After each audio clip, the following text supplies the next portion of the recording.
हमारा जो प्रोफेशन है या हम जिस अ, परिस्थिति से हम अपने काम को कर रहे हैं, सभी का अलग-अलग प्रोफेशन है। लेकिन सभी का प्रोफेशन अलग होने के बावजूद भी हमारा जो मन है, वो उसी ही एक ही बात से दुखी है कि जिसको हम स्ट्रेस या वरीज़ या एंग्ज़ायटीज़ या जो हमारी जो मेंटल इलनेस है या मेंटल जो हमारी वीकनेस है, जो हमें हमेशा परेशान कर रही है और उस परेशानी से, उस समस्या से हम दूर होना चाहते हैं या उससे मुक्त होना चाहते हैं। ये सभी मनुष्य यही चाहता है कि मैं सुखी हूँ और दुःख से मुक्त रहूँ। ये सभी की एक अपनी भावना और एक अपने जीवन का एक मोटिवेशन है। ऐसा नहीं है कि हम ही सुख चाहते हैं या दुःख नहीं चाहते हैं। हमारा हर एक आसपास का जो मानव है, मनुष्य है, फिर वो छोटा बच्चा हो या बड़ा वयस्क हो या गरीब हो या श्रीमंत हो, हर एक इंसान अपने जीवन में सुख चाहता है और दुःख से मुक्त होना चाहता है। तो उसी का ये मार्ग है, जिसको हम ध्यान मार्ग कहते हैं, मेडिटेशन, सजगता या माइंडफुलनेस या विपस्सना। मैं रिक्वेस्ट करूँगा कि अगर आपको दिक्कत नहीं है तो आपके वीडियो को आप ज़रूर ऑन रखें ताकि मैं आपको महसूस कर सकूँ कि आप इस क्लास में फिज़िकली अपीयर्स हो। तो आज हम आनापानसती ध्यान को थोड़ा और सहजता से और अच्छी तरह से करने का प्रयास करेंगे, क्योंकि पिछले कुछ वर्ग से जो नियमित लोग जुड़ रहे हैं, तो कुछ इसी ध्यान का हम बार बार सराव इसलिए कर रहे हैं ताकि ये ध्यान से हम अपने जो बिखरा हुआ मन है, जो डिसइंटीग्रेट मन है, चित्त है, उसको थोड़ा बेसिक या प्राथमिक तौर पे उसको हमें समझने की ज़रूरत है। जैसे कि मन के बारे में जितना हम अभ्यास करते हैं, जानना चाहते हैं, उतना ही वो सखोल है। जैसे कि समंदर जैसा मन है या आकाश जैसा मन है, जिस मन की खोज हम कर रहे हैं। जैसे कि पंकज जी कह रहे हैं कि मुझे जो कुछ महसूस हो रहा है कि लाइफ में कुछ तो भी गैप है, उस गैप को ढूंढ रहा हूँ। तो वो गैप का होने का अर्थ ही यह है कि हमारे भीतर जो जीवन की या जिस जीवन में हम जी रहे हैं, उससे कहीं न कहीं हम हमेशा अनसैटिस्फाइड रहते हैं, जिसको हम अनसैटिस्फैक्टरीनेस कहते हैं। और यही यही वो मन है जो हमें सैटिस्फैक्शन क्या है उधर लेके जाने के लिए हमें प्रेरित करता है।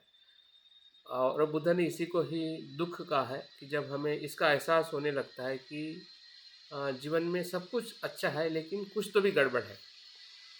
राइट? संसार में बहुत सुंदरता है या अच्छाई है, सुख है, लेकिन उस सुख के पीछे कुछ तो भी सुप्त दुःख छुपा हुआ है।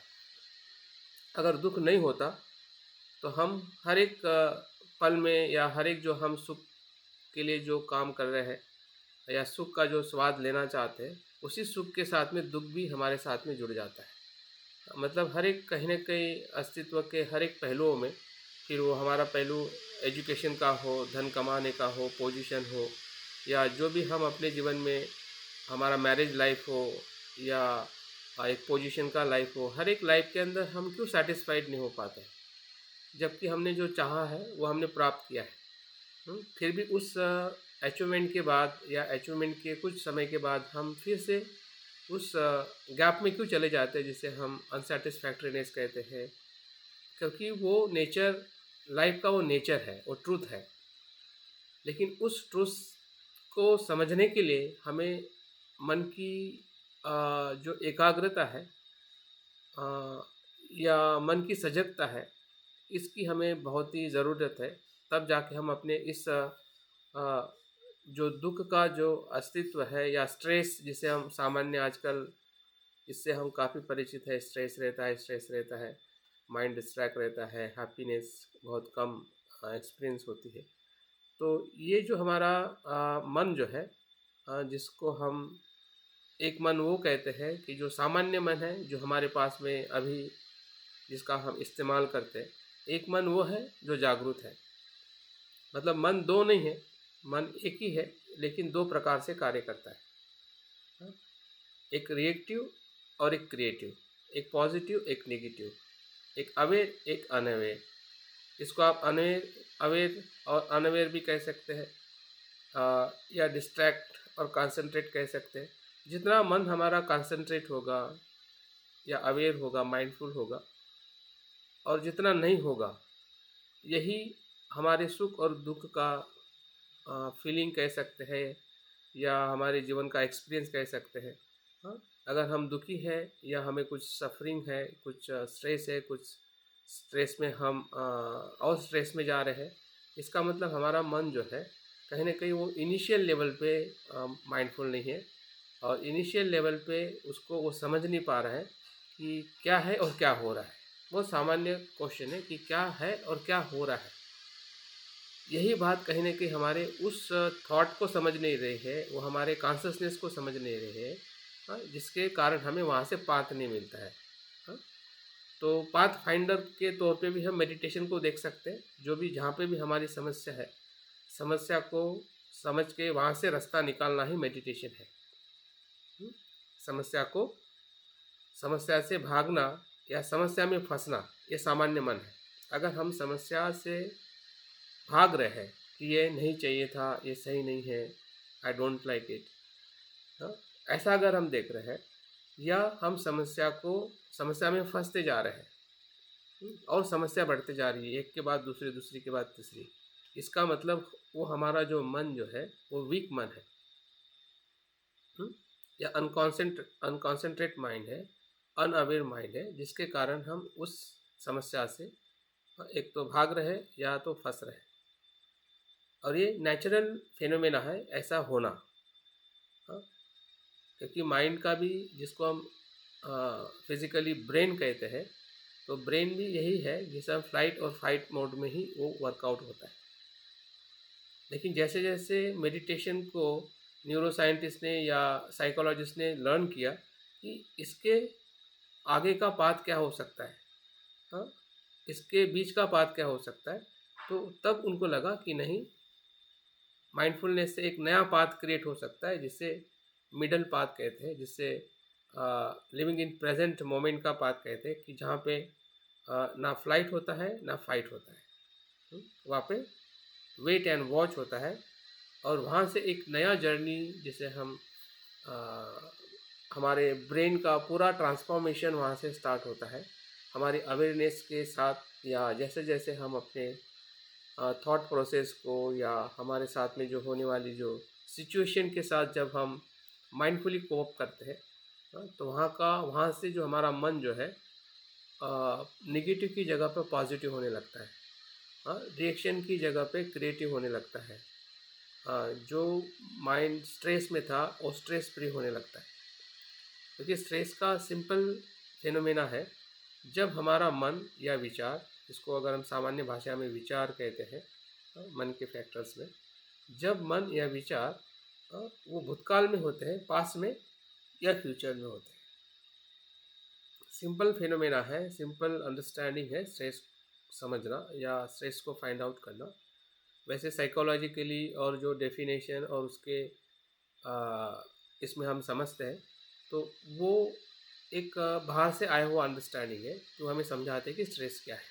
लेकिन आपको अगर मुझे स्ट्रेस समझना है मेरे एक्सपीरियंस से, तो बहुत सिंपल है। अगर हमारे विचार, अगर हमारा मन भूतकाल में ज़्यादा एंगेज है, भूतकाल के इवेंट्स के साथ, भूतकाल के थॉट के साथ, भूतकाल के किसी भी हमारे एक्सपीरियंस के साथ, या भविष्य के साथ जो हम कल कर रहे हैं, कल होने वाला है, उसके प्रति जो भी हमारा एक माइंड का उधर झुकाव या उसमें सोचना, उसमें रहना, तो समझ जाइए कि मन क्या हो रहा है कि प्रेजेंट से साइड में जा रहा है। जब मन वर्तमान से भूतकाल या भविष्य में ज़्यादा रहता है, ज़्यादा एक्सपैंड होता है, ज़्यादा एंगेज होता है, तो समझ जाइए कि उस जगह पे स्ट्रेस रिलीज होता है। जैसे कि कोई चीज़ अगर खींचते हैं, हाँ, जैसे कि रबर का कोई टुकड़ा है, अगर उसको आप खींचते हैं तो तनाव निर्माण होता है उस रबर में। तो हमारा भी मन फ्लेक्सिबल है, वो भूतकाल में भी जाता है और भविष्य में भी जाता है। वो नेचुरली फिनोमेना है। हाँ, वो कंडीशन है, क्योंकि हमारे जो थॉट प्रोसेस में जो सॉफ्टवेयर हमने बचपन से जो हमें मिला है, हमारी इंद्रियों से जो बताया गया है, या हमारी जो बेसिक नीड और डिज़ायर जो थी उसको फुलफिलमेंट करने के लिए वो मैकेनिज़्म हमने एक्सेप्ट किया है। हाँ, लेकिन उसी में हम इतने फंस गए हैं कि हमें समझ में ही नहीं आ रहा है कि ये सही है या गलत है। हुँ, लेकिन उस मैकेनिज़्म को एक प्रकार से री रीवायरिंग कह सकते हैं, या ऑर्गेनाइज कह सकते हैं। हाँ, रीअरेंज। हाँ, रीअरेंज करना है आपके थॉट प्रोसेस को, दैट इज़ माइंडफुलनेस। इसलिए उसको 3 फैक्टर्स को समझना है कि पहला फैक्टर्स है कि live in present moment, that is called mindfulness. जितना मोमेंट हम माइंडफुलनेस अगर हम लर्न कर रहे हैं, जिसको मेडिटेशन या आनापानसति जो भी हम ध्यान करने वाले हैं, हाँ, जितना मोमेंट हम वर्तमान में होते हैं, रहते हैं और रहने का प्रयास करते हैं, क्योंकि मन रहेगा नहीं, क्योंकि उसको जो हैबिचुअल पैटर्न मिला है, जो ब्रेन का या हमारे पूरे कंडीशन, अभी तक किए हुए डीड्स और हमारे जो हैबिट्स, जिसे हम हैबिचुअल माइंड कहते हैं या ब्रेन कहते हैं या हमारा थॉट प्रोसेस कहते हैं, वो तो भटकेगा ही, क्योंकि वो फ्लो है, वो एनर्जी है। हाँ, उस एनर्जी को आप इतने कम समय में और तुरंत वो हमें छोड़ेगा नहीं, और ना उसको हम छोड़ पाएंगे। लेकिन जैसे जैसे हम अपने माइंड को ट्रेन करेंगे, या नहीं मुझे सांस पे ध्यान देना है, सांस पे आना है, जो हो रहा है उसके साथ में कोऑप होना है, नहीं कि मुझे उसके बारे में प्रिजुडाइज या एज्यूम नहीं करना है कि पहले ऐसा हुआ था इसलिए ही ऐसा हो रहा है, या इसका ऐसा होगा ऐसा नहीं होगा। वो जो चीज़ें जो हमें थॉट्स में आती है, जो भी होगा, वो इसको देखते हैं कि एक अभी क्या हो रहा है। हुँ, अभी का मोमेंट क्या, मैं उसको देख पा रहा हूँ, समझ पा रहा हूँ। ये जो साँस जो है, ये साँस हमारा लाइफ है। साँस क्या करता है, हमें वर्तमान में रहना सिखाता है। जैसे हम साँस के साथ वर्तमान में आना सीख जाते हैं, तो यही स्किल, जैसे कि हमें अगर साइकिल आती है तो वो साइकिल सीखने की जो स्किल है, हम बाइक में इस्तेमाल करते हैं, क्योंकि आपको साइकिल सीखने में बहुत ही कॉन्फिडेंट हो गए। इस साइकिल को कैसे आपको पकड़ना है, कैसे रोड से मूव करना है, कुछ आता है तो कैसे रुकना है, और कैसे आपकी स्पीड बढ़ानी है, ये सब चीज़ आपको साइकिल ने सिखा दी है। हाँ, जब आप बाइक सीखते हैं तो थोड़ा डर तो रहता है, लेकिन आप उसमें से भी पसार हो जाते हैं, क्योंकि आपको पता है कि साइकिल को कैसे चलाया जाता है। फिर वही जो आपकी स्किल जो है गाड़ी बाइक चलाने की, जब आप कार को अप्लाई करते हैं, वहाँ पे भी थोड़ा हमें डर लगता है कि कैसे उसको, क्योंकि बहुत सारे उसके पार्ट्स होते हैं उसको सीखने के और चलाने के। लेकिन उसमें भी हम उसी स्किल को कंटिन्यू करते हैं जो साइकिल के साथ हमारे पास में आई। वैसे ही जो माइंडफुलनेस हम मेडिटेशन में ब्रीथ को देखते हैं, तो हमें लगेगा ब्रीथ हमारे लाइफ को कैसे चेंज कर सकता है। क्वेश्चन हमेशा जो इंटेलेक्चुअल पर्सन होते हैं, या जो बिल्कुल समझ नहीं पाते हैं, उनको लगता है कि हाउ डज दिस हैपन, जब हम सांस को देखने से क्या सब कुछ, हमारा मन अच्छा कैसे हो सकता है, या हमारी समस्याएं जो हमारी रिलेशनशिप में समस्या है, या थॉट में है, इमोशन में है, या सोशल में है, वो समस्या सांस को देखने से कैसे, मतलब उसके लिए सोचना भी बड़ा मुश्किल हो जाता है कि इससे कैसे पॉसिबल है। तो पॉसिबल इसलिए है क्योंकि आप क्या लर्न करते हैं, जब सांस को देखते देखते आप क्या फील करते हैं, आपका जो सोचने का स्ट्रेंथ है, या आपकी जो वीकनेस है कैसे डाउन हो जाती है, और आपकी स्ट्रेंथ कैसे बढ़ती है, इसका एक्सपीरियंस हम जब इस स्किल से, इस टेक्निक से जब हम अ, अपने आप को डेवलप करते हैं, तो वही आपका डेवलपमेंट या आपका माइंड जो है हर सिचुएशन में वर्कआउट होने लगता है। हुँ? फिर वो आपका किसी के साथ बात करना हो, या कोई विपरीत सिचुएशन आपके साथ में होती है उसके साथ में डील करना हो, ये सभी जो हमारे जो लाइफ के जो डिफरेंट पार्ट जो है, जिस पार्ट से हम सुबह से लेकर शाम तक हमेशा मतलब जूझते रहते हैं या उससे डील करते रहते हैं, लेकिन समझ में नहीं आता है कि उस डीलिंग से हमें स्ट्रेस क्यों आ रहा है। डील करना तो हमारी रिस्पॉन्सिबिलिटी है, क्योंकि लाइफ का वो एक्टिव पार्ट है। उससे हम ना बच सकते हैं, ना किसी सिचुएशन को हम अवॉइड कर सकते हैं, क्योंकि वो सब सिचुएशन बिकॉज ऑफ कंडीशन है। हम्म, वो लाइफ का एक नेचुरल पार्ट फिनोमेना है। लेकिन इस फिनोमेना के अंदर हमें माइंडफुल रह के कैसे डील करना है इस सिचुएशन से, या हमें अपने आप को हेल्प करके औरों को कैसे हेल्प करना है, दैट इज़ कॉल्ड माइंडफुलनेस। तो माइंडफुलनेस का सिंपल फिनोमेना है या प्रिंसिपल है कि आनापान सति या ध्यान के माध्यम से हम वर्तमान में अपने थॉट्स को, माइंड्स को लाने का ट्रेनिंग देते हैं या ट्रेन करते हैं। और जैसे जैसे माइंड ट्रेन होता है, वैसे वैसे मन के और जो पहलू है हमें समझ में आते हैं। मतलब that is know your mind. आप साथ साथ में आपके मन को जानने में लगते हैं। अभी हम अपने मन को जान रहे हैं, लेकिन बहुत ही स्कैटर्ड और बहुत ही ऊपरी तौर पे जान रहे हैं कि मैं क्या हूँ, मेरे थॉट्स क्या है, मेरी इमोशंस क्या है, मैं कैसे बिहेवियर करता हूँ। वो सिर्फ ऊपरी तौर पे हम अपने आप को पहचान पा रहे हैं। भले हम कितने भी एजुकेटेड है, लेकिन वो एजुकेशन हमारे उस फील्ड का है, लाइफ, माइंड और हमारे सफरिंग और भीतर का जो लाइफ का एक इम्पोर्टेंट कोर आइडिया है, कोर उसका अंडरस्टैंडिंग है, लाइफ अंडरस्टैंडिंग, वो हमारे पास में कहीं ना कहीं मिनिमम है या नहीं के बराबर है। तो वो जो नॉलेज जो है, लाइफ के नॉलेज को लर्न करने के लिए लाइफ का सब्जेक्ट जो है, जो हमारा थॉट है, हमारा माइंड है, हमारा बॉडी है, या हमारे जो डे टू डे एक्सपीरियंसेस है, जिसको हम हैप्पीनेस, सफरिंग, स्ट्रेस, एंग्जाइटी, जो भी हमारे पॉजिटिव और निगेटिव जो स्टेट ऑफ माइंड है, वो रियल लाइफ का सब्जेक्ट है।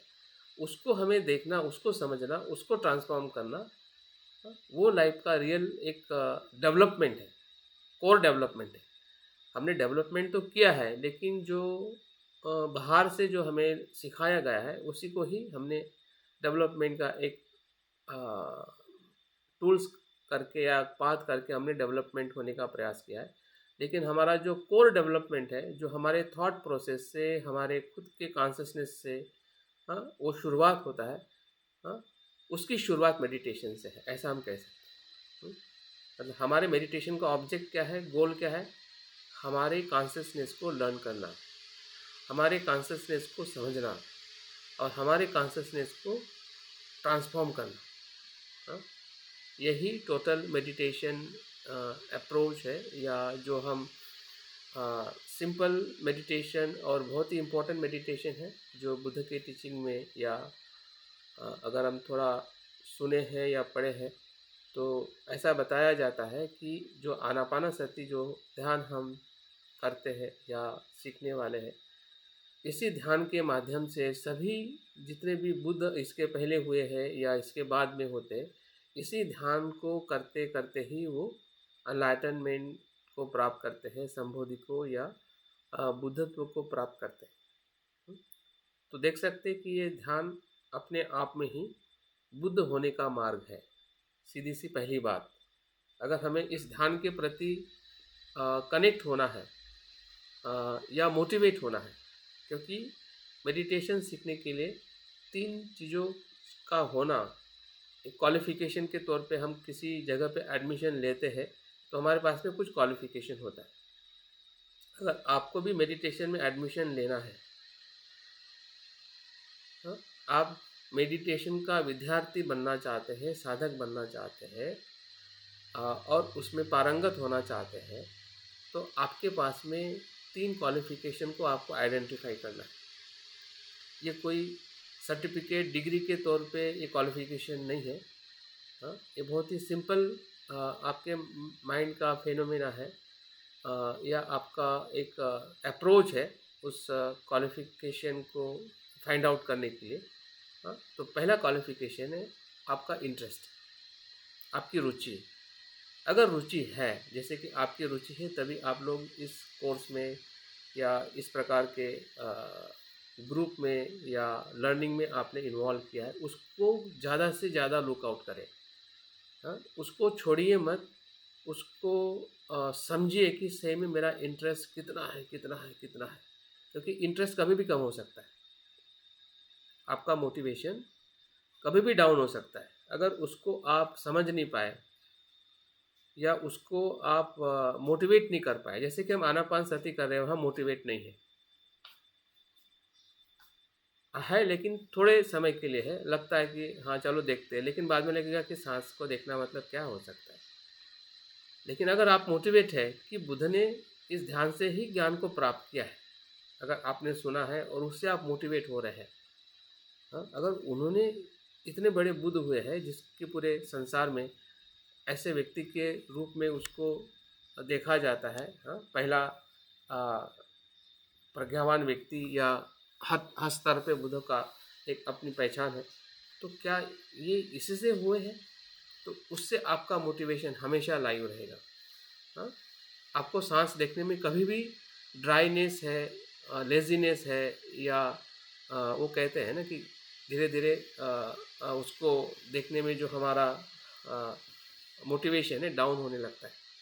हम्म, तो ये पहला क्वालिफिकेशन है कि हमें अपने मोटिवेशन को, अगर आपने मोटिवेशन आप देख पा रहे हैं, तो उसको कैसे लाइव रखने का, जिसको बुद्धिज़्म में धम्म छंद कहते हैं।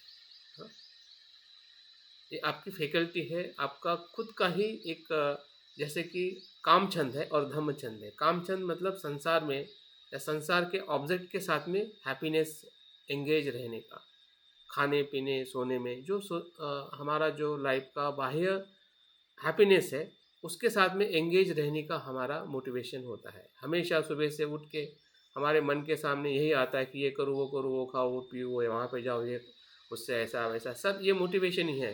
हर काम हम मोटिवेशन से करते हैं, लेकिन वो सभी motivation out of the consciousness है।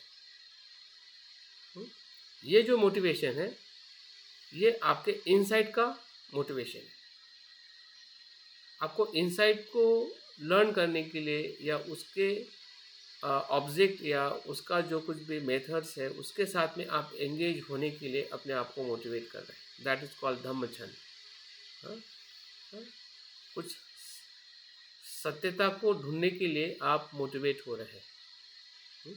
तो वो आपका मोटिवेशन आपको लुकआउट करना, वो फर्स्ट क्वालिफिकेशन है अगर आप मेडिटेशन में लर्न और परफेक्ट होना चाहते हैं। क्योंकि परफेक्ट तभी होगा कि जब हम उसको लर्निंग को प्रॉपर करें।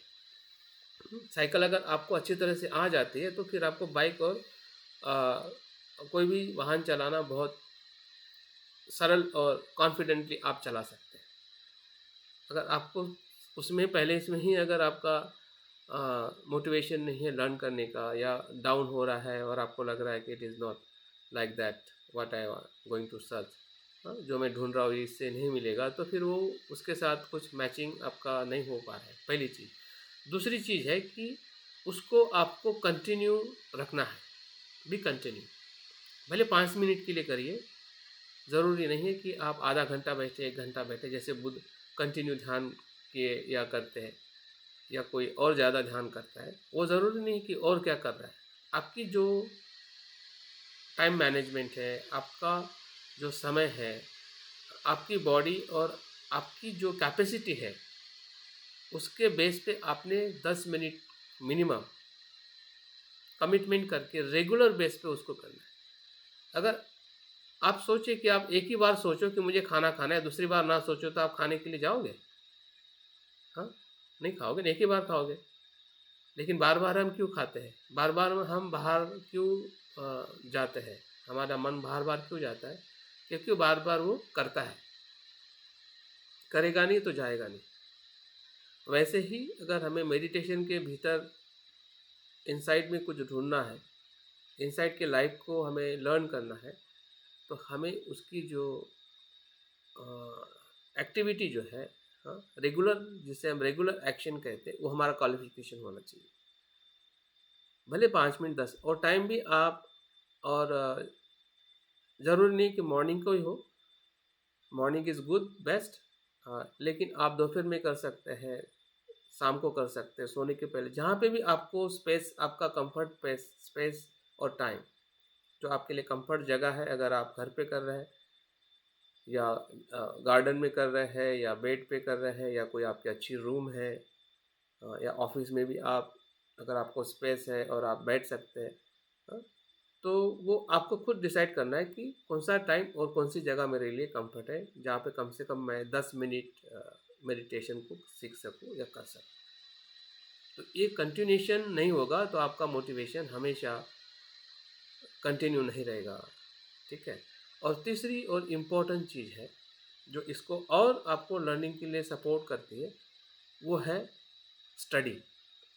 रीड समथिंग अबाउट मेडिटेशन और गुड बुक्स, हाँ, टीचिंग्स ऑफ द बुद्धा, हाँ, ये सबसे इम्पोर्टेंट है जो आपके मोटिवेशन को या आपके मेडिटेशन के जो गहराई है उसको और बेहतरीन इन्हांस करने के लिए आपकी रीडिंग हैबिट या स्टडी हैबिट या ऐसे वीडियोस या ऐसे लेक्चर्स को सुनना, हाँ, जिसको हम लिसनिंग कहते हैं।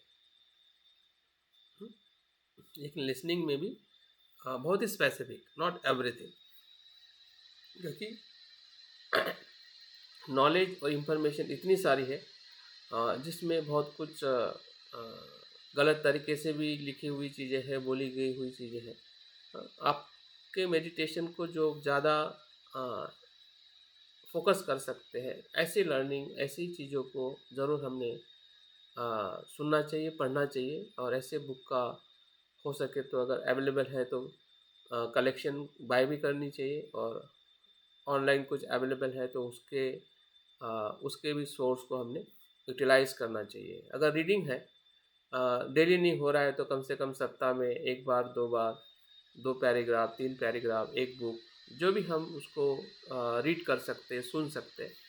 तो ये 3 चीज़ें अगर आप में या मुझ में किसी में भी है तो समझ जाए कि आप इनिशियल लेवल से आप एडवांस लेवल पे जाना बहुत ही सरल है।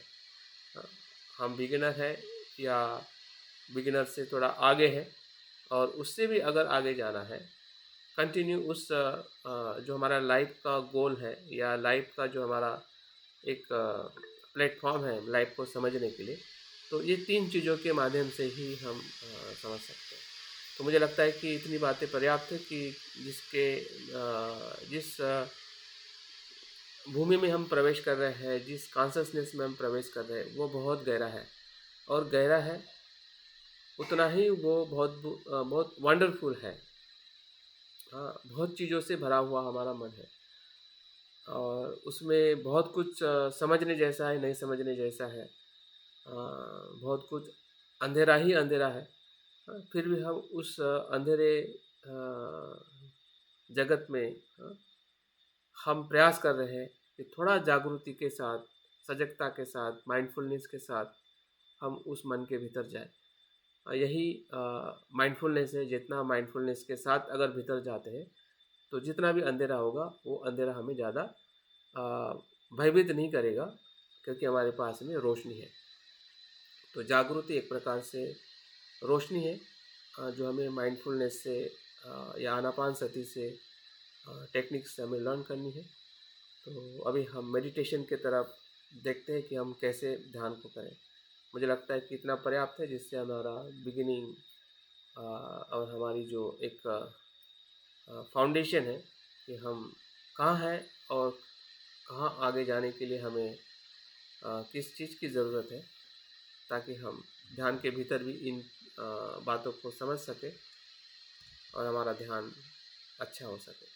तो अपनी बैठक को सबसे पहले ठीक कर लीजिए। हम 20 मिनट के लिए आनापानासति का ध्यान करने वाले हैं।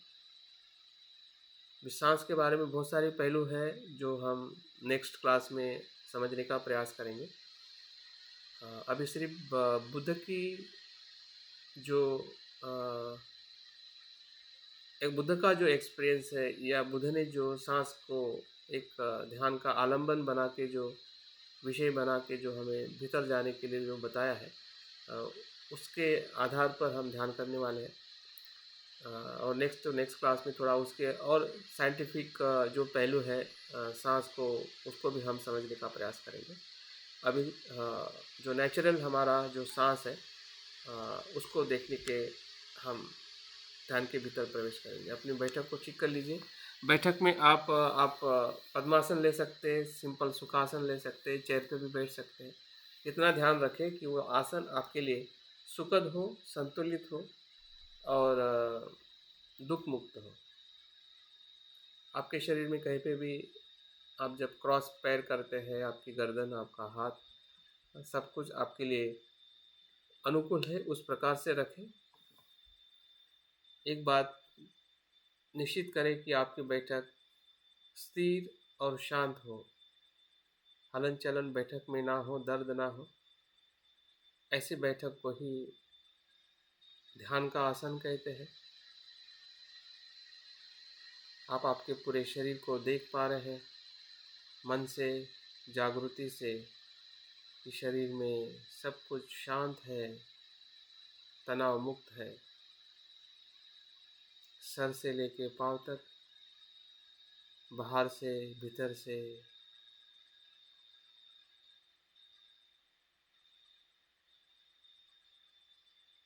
जैसे शरीर शांत है वैसे ही धीरे धीरे मन भी शांत हो रहा है।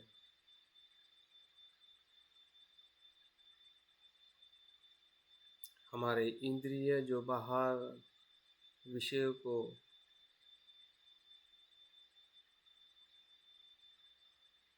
महसूस कर रहे थे और बाह्य जगत से हम संपर्क में थे, अभी धीरे धीरे मन के भीतर हम संपर्क, हमारे इंद्रिय मन के भीतर देख रहे हैं। विचारों का आना, विचारों का जाना,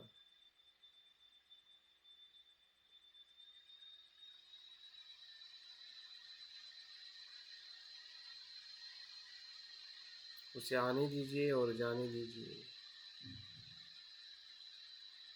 ये सभी विचार भूतकाल और भविष्य काल के हैं। अभी का विचार सिर्फ ध्यान करने का विचार है, उसे पहचानिए। बाकी सभी विचार भूतकाल के एक्सपीरियंस है जो अभी वर्तमान में आ रहे हैं। उस विचारों के साथ भय मत जाइए।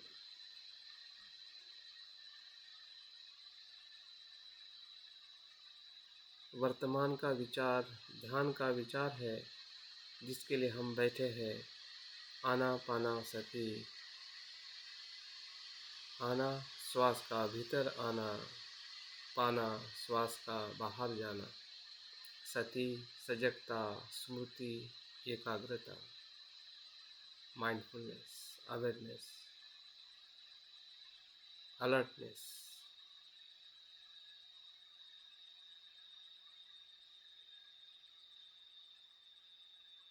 यही हमारे ध्यान का उद्देश्य है, सजग होना, जागरूक होना, एकाग्र होना।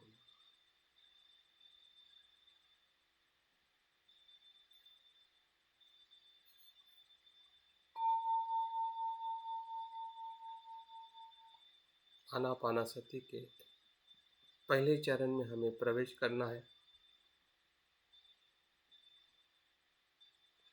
जैसे हमारा शरीर रिलैक्स है, तनाव मुक्त है,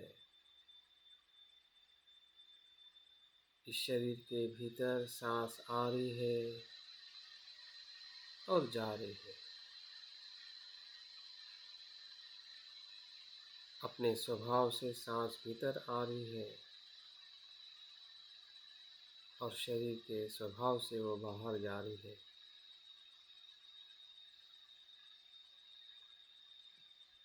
हमारा सजग मन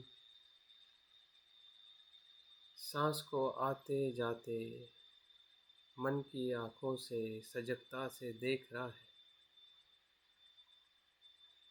ऑब्जर्व कर रहा है।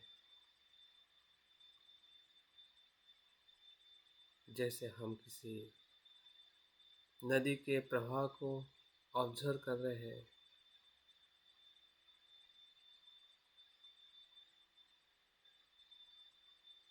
सिर्फ ऑब्जर्व करना है।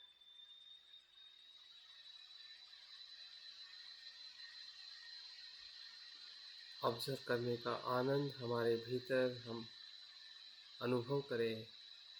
जैसे जैसे हम ऑब्ज़र्व कर रहे हैं, देख रहे हैं, वैसे वैसे हमारा मन देखने में आनंद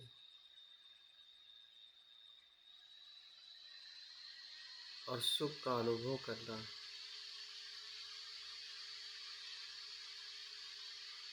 जहाँ पे मन है वहीं पे आनंद और सुख है।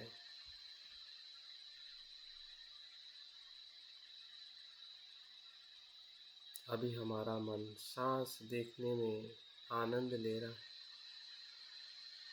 जैसे कि हमारा सांस पूरे शरीर का भोजन है। हर एक पेशी के भीतर सांस का आना, सांस का जाना कितना अद्भुत है, कितना सुंदर है।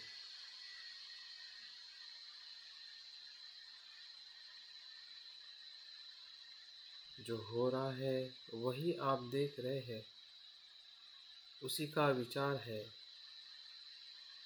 इसलिए इस विचार में किसी प्रकार का भी तनाव नहीं है। तनाव तो उस विचारों में है जो विचार हमें भूतकाल और भविष्य काल में ले जाते हैं।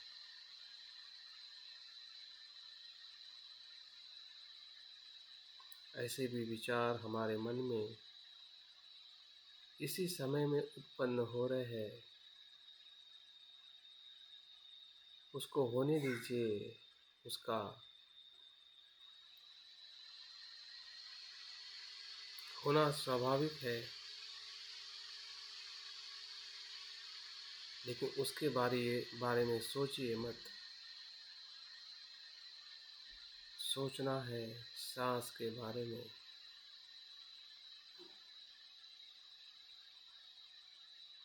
सांस कैसे आ रही है और कैसे जा रही है। सांस पर किसी प्रकार का भी दबाव, तनाव और नियंत्रण ना करें।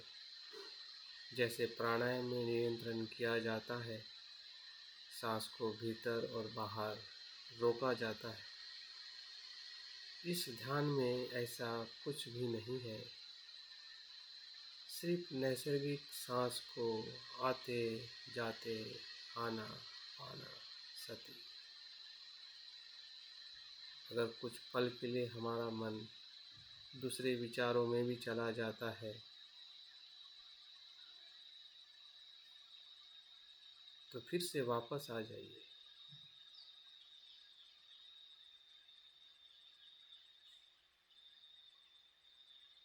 देखिए ये करने से क्या हो रहा है। यही वर्तमान का अनुभव है। Living in present moment.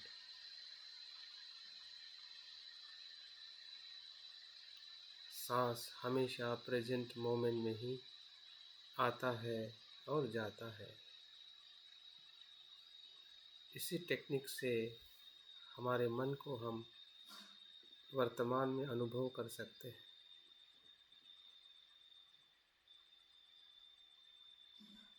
यही ध्यान का मार्ग है। मन के भीतर जाने का मार्ग सजगता है, माइंडफुलनेस है। वर्तमान में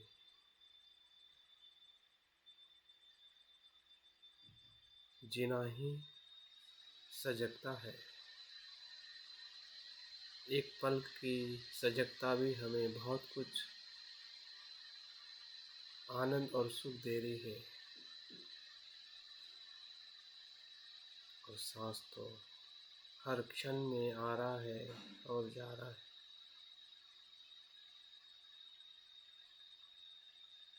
कुछ पल के लिए अगर हमारा मन भटक भी जाता है तो चिंता ना करें, दूसरे क्षण में वापस आ जाइए। ऐसे जितनी बार भी हो रहा है होने दीजिए, क्योंकि हम बिगिनर है। ज़्यादा अपने आप से अपेक्षा ना करें, प्रयास करें, बार बार प्रयास करें सजग होने का, सांस को देखने का, सांस को जानने का। I know, breathe in, I know, breathe out.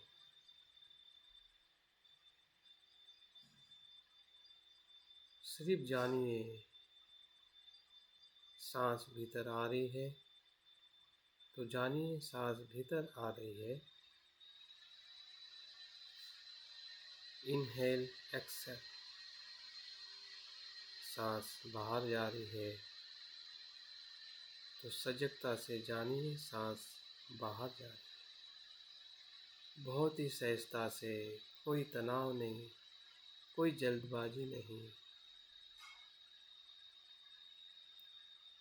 यही आनापान सति की शुरुआत है। बुद्ध कहते हैं कि जाओ पेड़ के नीचे बैठकर ध्यान के आसन में सांस को देखो, सांस की स्मृति रखो। वही स्मृति धीरे धीरे हमें मन के भीतर ले जाती है।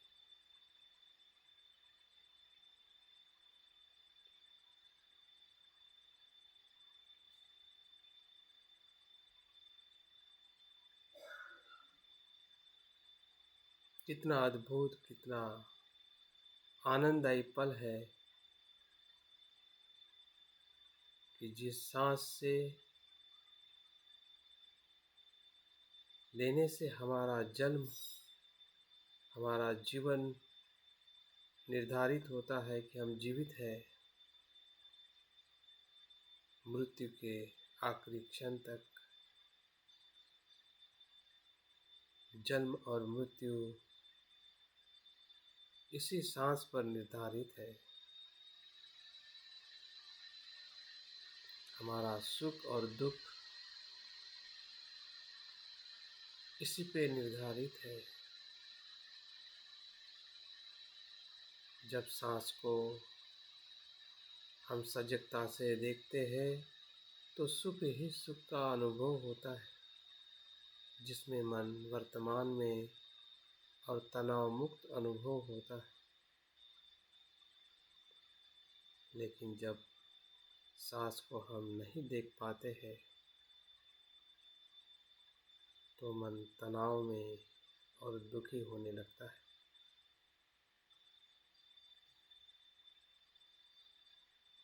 क्या ऐसे हम देख पा रहे हैं? जो देख पा रहे हैं वही समझिए, उसी को जानिए।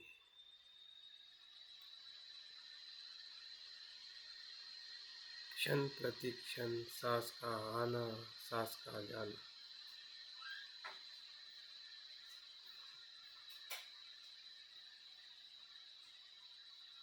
और हमारा सजग होना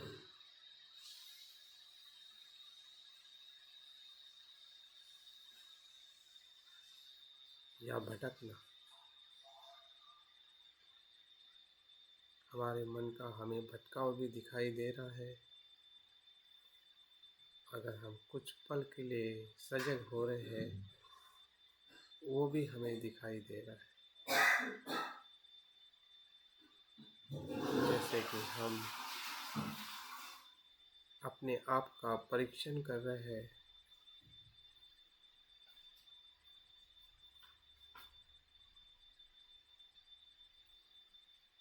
हमारी ही परीक्षा है और हम ही परीक्षक है।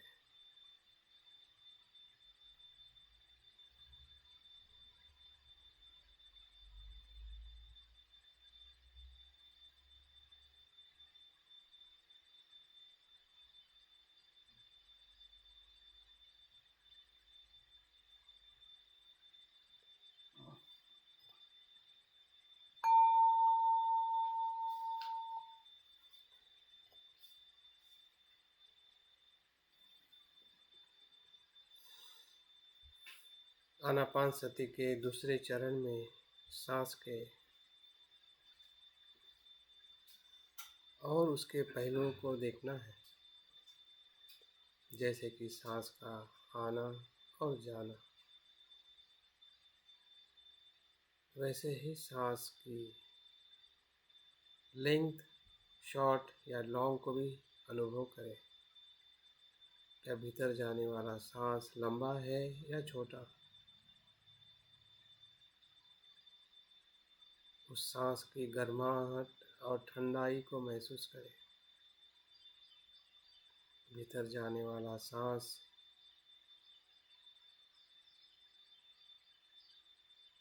थोड़ा ठंडा महसूस होता है और बाहर आने वाला श्वास थोड़ा गर्माहट महसूस होता है। इस प्रकार से सजग बनिए। थोड़े मन को और सजग बनाना है और जागरूक होना है।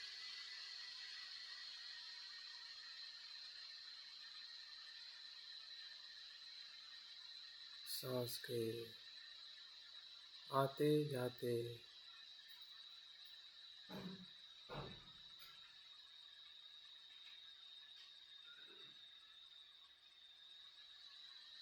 स्वरूप को पहचानना है। क्या वो लंबा है, दीर्घ है या रस? Inhale, exhale. भीतर जाने वाला श्वास थोड़ा लंबा और ठंडा महसूस होता है। बाहर आने वाला श्वास छोटा और गर्म महसूस होता है। मैं जो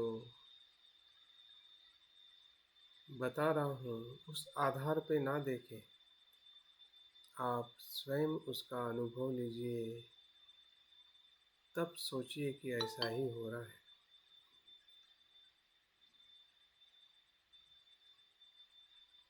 मेरे हुए निर्देश से मत सोचिए कि ये लंबा है या छोटा, ठंडा है या गर्म। आप स्वयं सजगता से अनुभव करें। मेरी सोच से उसे वैसा ही न मानिए।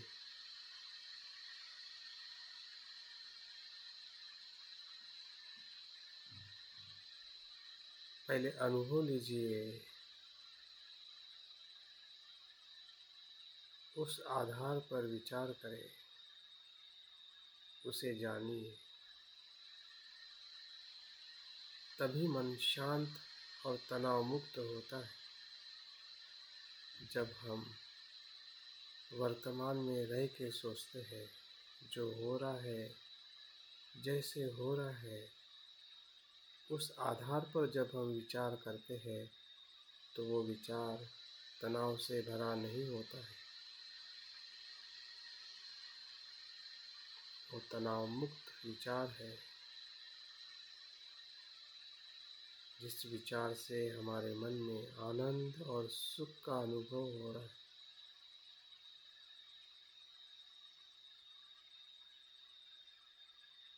क्षण प्रति क्षण सांस को देखते देखते हमारा मन प्रसन्न हो रहा है, जैसे कि हम कोई नई दुनिया में पहुंच रहे हैं। जो दुनिया बाहर दिखाई देती है और हम आकर्षित होकर आनंदित हो जाते हैं, उससे भी असीम और सुंदर दुनिया, संसार या जीवन की सत्यता हमारे मन के भीतर है। ध्यान के भूमि में उससे कहीं गुना सुंदर और सुख है, जिसकी हम बाहर खोज करते हैं, फिर भी हमें उसका तनाव और दुख ही अनुभव होता है।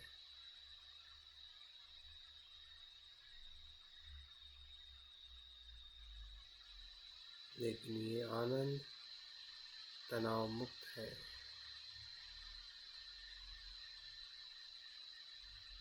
क्योंकि वर्तमान में है।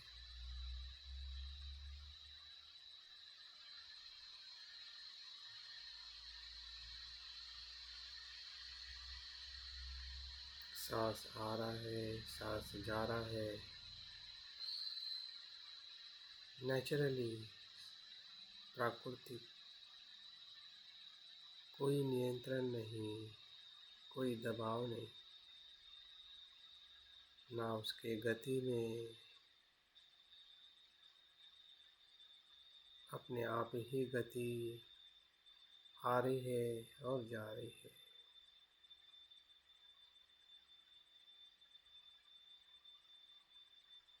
हमारी स्मृति बढ़ती जा रही है। वर्तमान में रहने का आनंद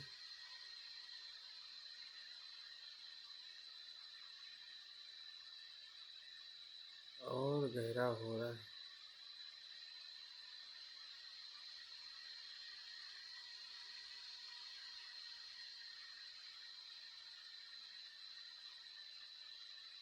क्योंकि सांस के साथ हम धीरे धीरे एक रूप होते जा रहे हैं। जैसा सांस है वैसा ही हमारा मन, विचार, हमारी जागृति, सजगता हो रही है।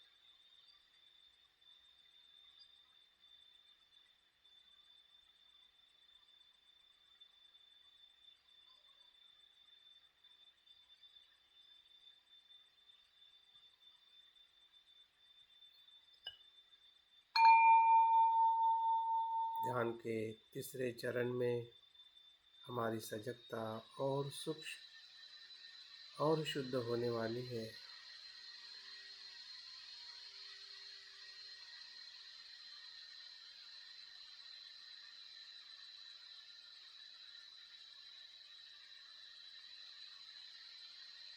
इस स्तर में हमें अपने सांस के 3 बिंदु को अनुभव करना है। जो सांस भीतर जा रहा है, नाक के अग्रभाग को स्पर्श कर रहा है, वही सांस गले के आसपास स्पर्श कर रहा है,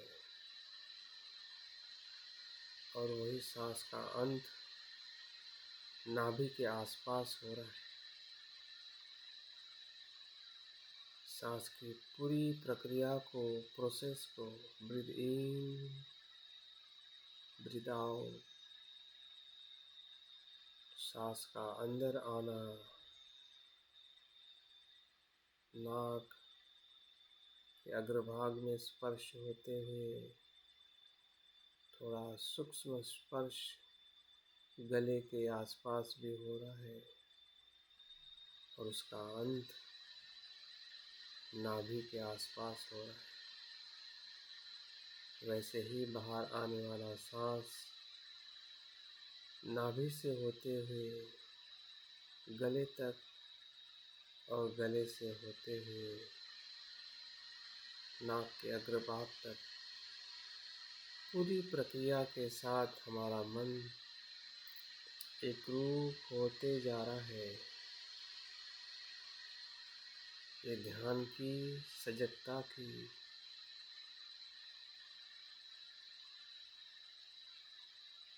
और गहरी चरण है, अनुभव है। अभी हमारे मन का भटकाव शांत हो गया है। बाहर के आने वाले विचारों का आना जाना नहीं के बराबर है।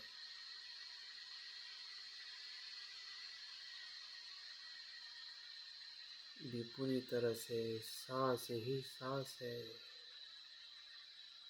सांस का होने वाला हर एक बिंदु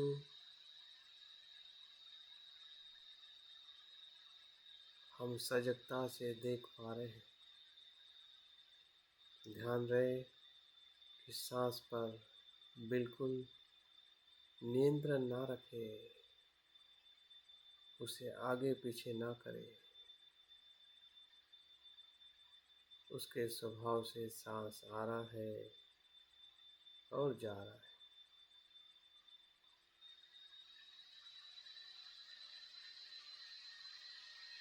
हमारा मन उसके साथ भीतर जा रहा है और बाहर आ रहा है।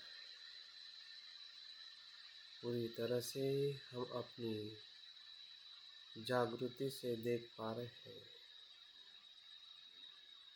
देखते देखते हमें अनुभव हो रहा है कि भीतर जाने वाला श्वास हमारे शरीर और मन में ऊर्जा निर्माण कर रहा है। हमारे हर एक सेल के बॉडी को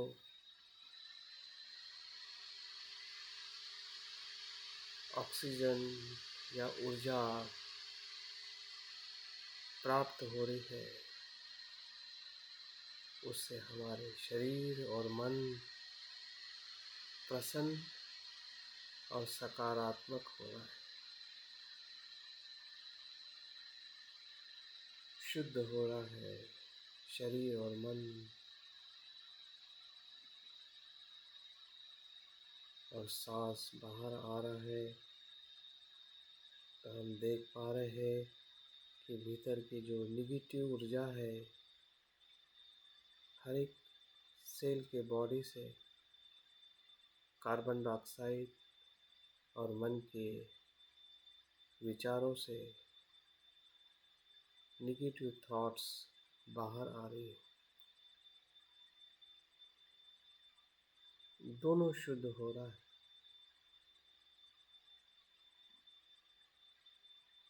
निगेटिव का बाहर आना और पॉजिटिव का भीतर जाना।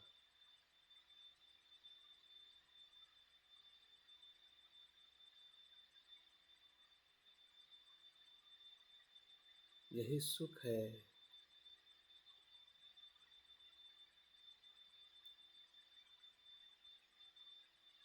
पूरे शरीर और मन में सुख ही सुख, शुद्धता ही शुद्धता।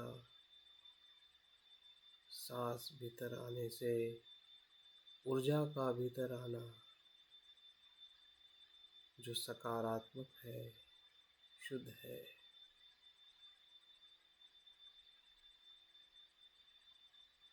और सांस के बाहर जाने से जो कुछ भी नकारात्मक नेगेटिव है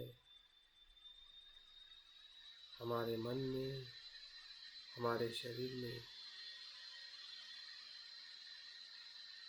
वो सब कुछ बाहर जा रहा है।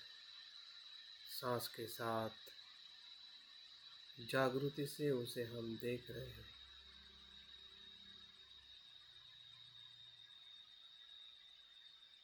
ये जागृति से ही संभव हो रहा है। जैसे जैसे हम जागृति को, सजगता से सांस को देख रहे हैं,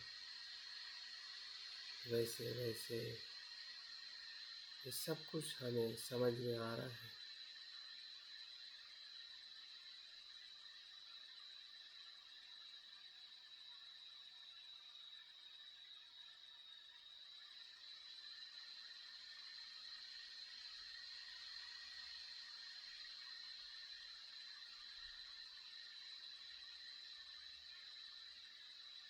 देखिए, रोम रोम में शुद्धता, तनाव मुक्त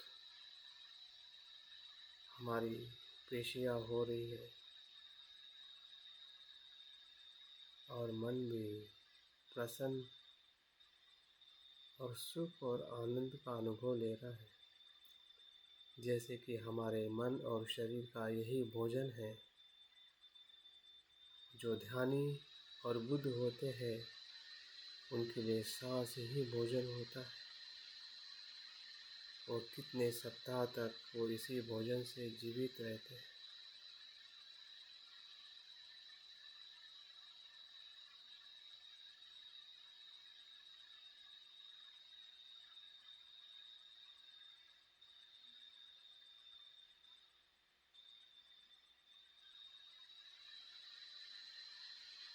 उस भोजन में स्वाद भी है, सुख भी है, आनंद भी है,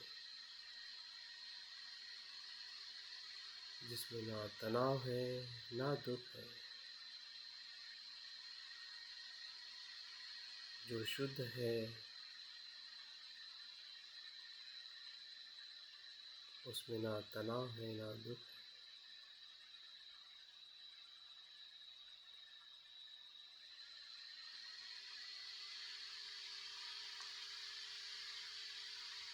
सुख ही सुख है, शरीर में और मन में। ध्यान की चौथी और अंतिम चरण में हम प्रवेश कर रहे हैं। जो हमारा सुख है वही मन की एकाग्रता है। बुद्ध कहते हैं कि जिस मनुष्य का मन सुखी है, तनाव मुक्त है, उसी का मन एकाग्र होता है, सहजता से, नैसर्गिक। जिस बिंदु को आप देखो उसी बिंदु पर हमारी एकाग्रता स्थिर हो जाती है।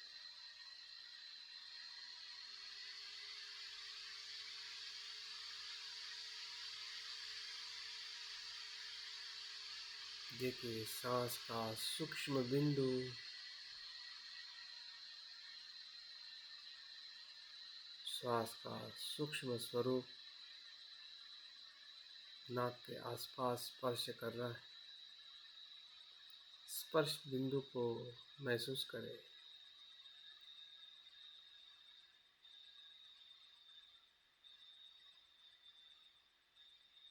ये वही जगह है जिस जगह से हम अपने चित्त के भीतर प्रवेश करते हैं। अभी तक हमने बाह्य चित्त को शांत किया है, शुद्ध किया है। अभी भीतर के चित्त में प्रवेश करने के लिए हमें एकाग्रता की ज़रूरत है। इसी सांस के स्पर्श बिंदु से ही वो एकाग्रता हम महसूस कर सकते हैं।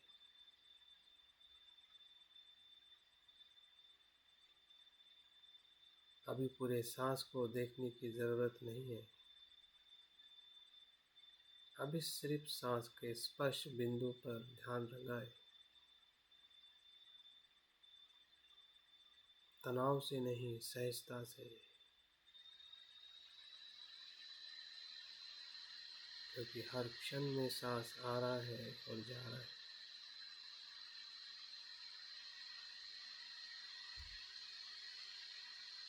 देखो, जैसे जैसे हम एकाग्रता से देख रहे हैं उस स्पर्श को, उसे हम महसूस कर रहे हैं। स्पर्श बिंदु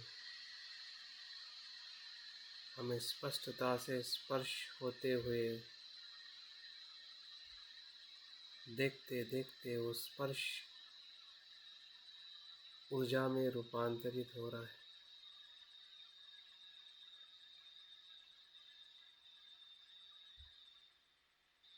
क्योंकि जैसे एकाग्रता जुड़ जाती है तो स्पर्श का रूपांतरण होने लगता है।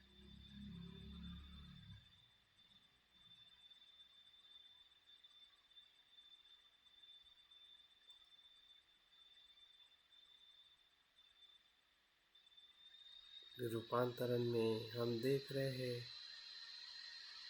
कि जो भीतर श्वास जो ठंडा महसूस हो रहा है और बाहर आने वाला स्पर्श गर्म, दोनों स्पर्श को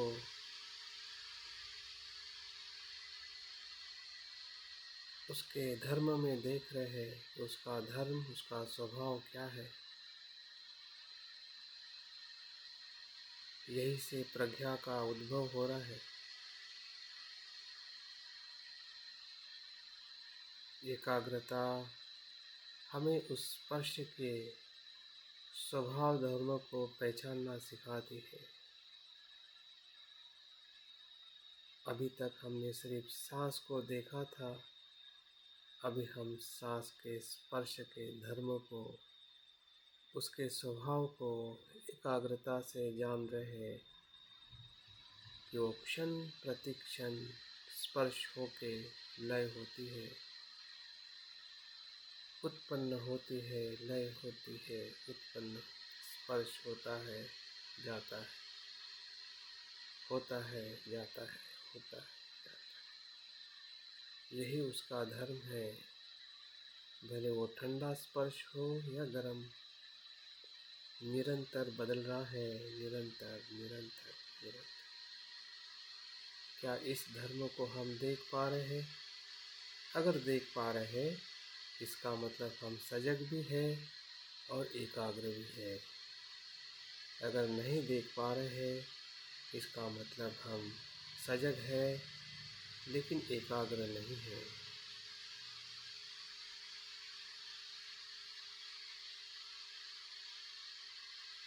देखिए, जो हो रहा है उस क्षण में,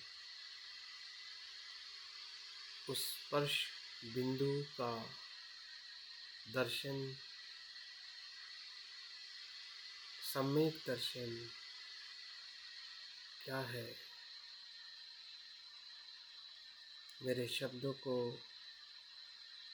सिर्फ सुनिए, लेकिन जो आपको अनुभव हो रहा है उसे फॉलो करें। मेरे शब्द से उसे ना समझे कि ये बदल रहा है। आप खुद उसको अनुभव करें।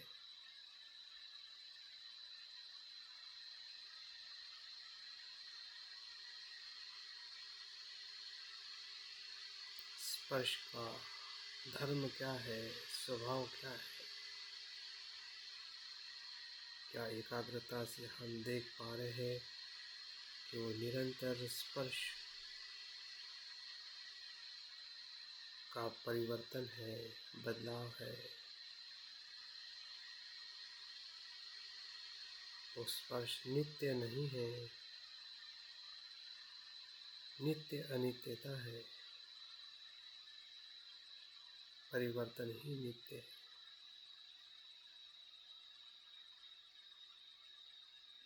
स्पर्श अपने आप में नित्य नहीं है।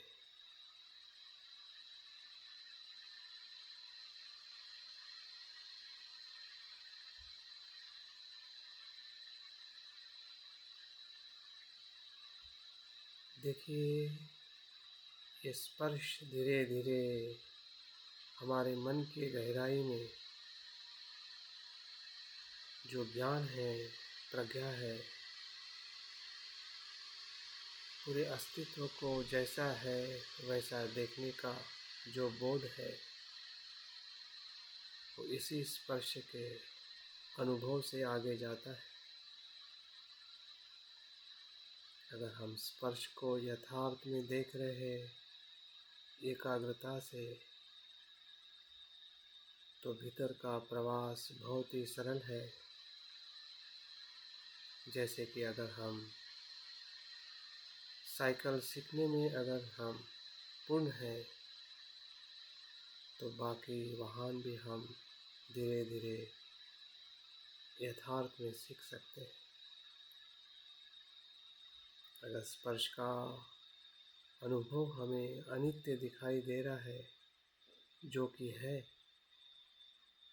जो हो रहा है वही हम देख रहे हैं और उसी को हम मान रहे हैं।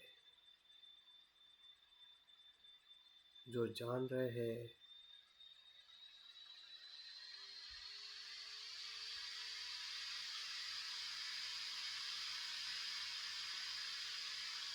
यही स्पर्श पूरे शरीर के भीतर स्पर्श को वैसे ही देख रहा है। सर से लेके पांव तक स्पर्श ही स्पर्श है। दो पेशियों का मिलना, विचारों का मिलना, आना जाना, सभी स्पर्श है।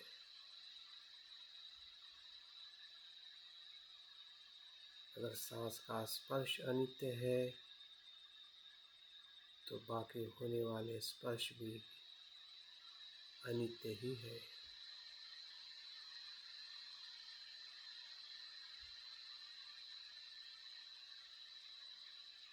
रोम रोम अनित्य है। हर एक विचार, हर एक भावनाएं, पूरा अस्तित्व, भीतर बाहर, अच्छा बुरा, मेरा तेरा, सब कुछ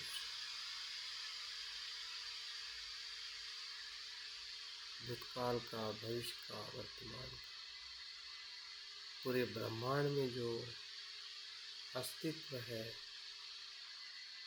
वो सभी अनित्य है।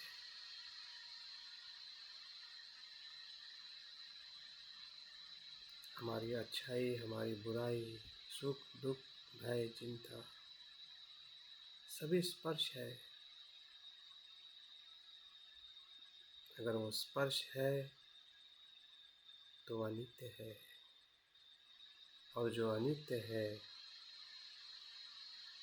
अगर ऐसा हम देख रहे हैं, जो हो रहा है, जो उसका धर्म है, तो धीरे धीरे सभी अस्तित्व के प्रति हमारी जो भावना है वो भी बदल रही है। पहले हम उसे मेरा पकड़ के या भयभीत होके देखते थे, फ्लाइट और फाइट मोड में।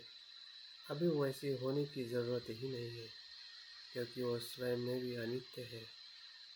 ना उसको हम पकड़ सकते हैं, ना वो हमें बांध सकता है। इसका मतलब हम मुक्त है सभी अस्तित्व से, सभी विचारों से, क्योंकि हम जैसा है वैसा देख पा रहे हैं। वही विपस्सना है।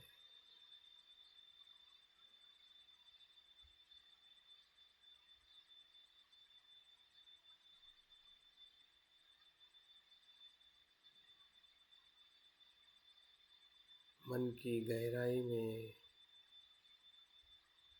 जब हम सजगता से देखते हैं, एकाग्रता से, तो सभी वेदनाएं, संज्ञा, संस्कार, कुशल अकुशल, सुख दुख, शरीर का रोम रोम अनित्य धर्म होने से ना उसे हम पकड़ सकते हैं, ना वो हमें पकड़ सकता है। इसका मतलब सभी भावनाएं शुद्ध हो रही है।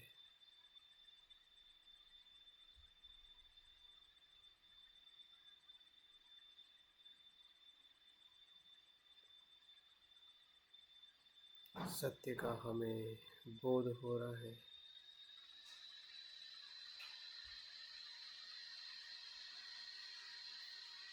प्रकाश जो सत्य का है,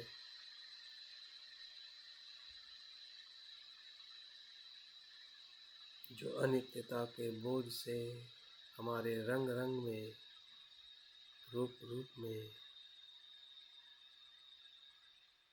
अनुभव हो रहा है। जैसे बुद्ध को ऐसा ही उन्होंने अपने अस्तित्व को देखा और सभी बुराई से वो मुक्त हो गए। और जब बुराई ही नहीं है तो सब कुछ अच्छा ही है, शुद्ध ही शुद्ध है, जिसमें मैत्री है, करुणा है, शांति है, सहनशीलता है।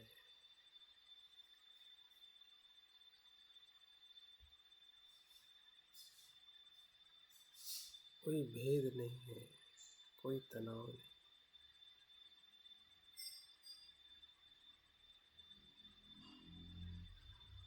ऐसे शुद्ध चित्त का अनुभव ही विपස්සना है,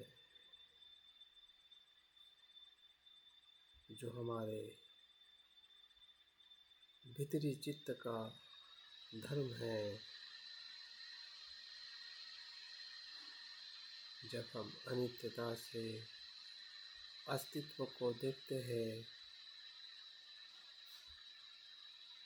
तभी वो धर्म प्रकट होता है, जो शुद्ध है, असीम है।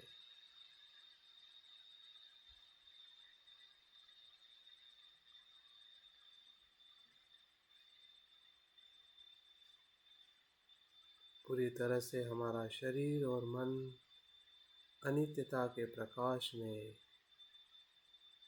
तनाव मुक्त और शुद्धता का अनुभव ले रहे हैं।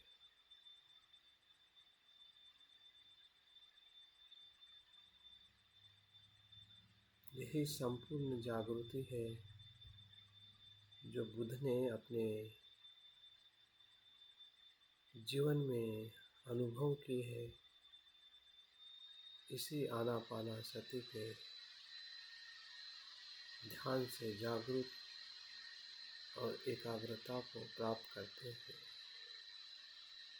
जो हमने भी थोड़ा प्रयास किया है। इसलिए बुद्ध का और उनके मार्ग का अनुमोदन करेंगे